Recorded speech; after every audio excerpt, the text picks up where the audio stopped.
A very good evening to you, our listener out there. And once again, I would just like to welcome you to this very weekly program, goes by the name Face the Mic.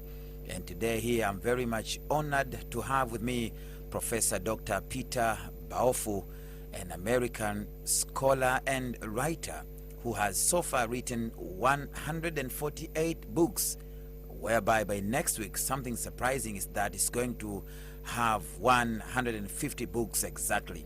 Dr. Peter Baofu, you're warmly welcome. Thank you for inviting me. Well, this is TBC International Studio, and as I said earlier, that we are so much honored to have you in the studio here. And thank you for... Yes, my name is Deogralias Salufu. I'm going to be with you all the way to 4 o'clock East African time. A theory is a contemplative and rational type of abstract or generalizing thinking. Now, how have your theories, the new theories, been helpful to the society?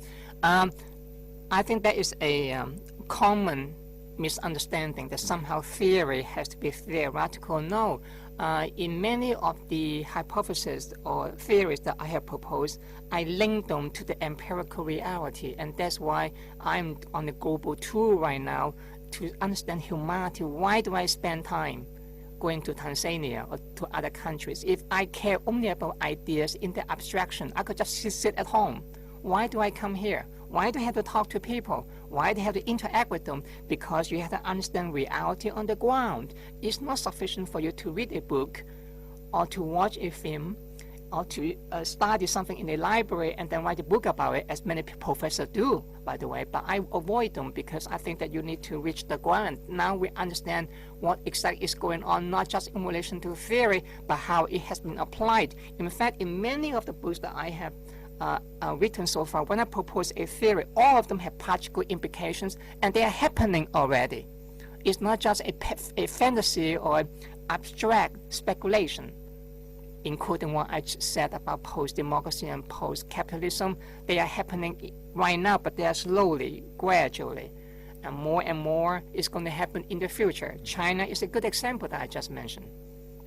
So, in other words, you want to say that you are a different theorist in comparison with the other theorists.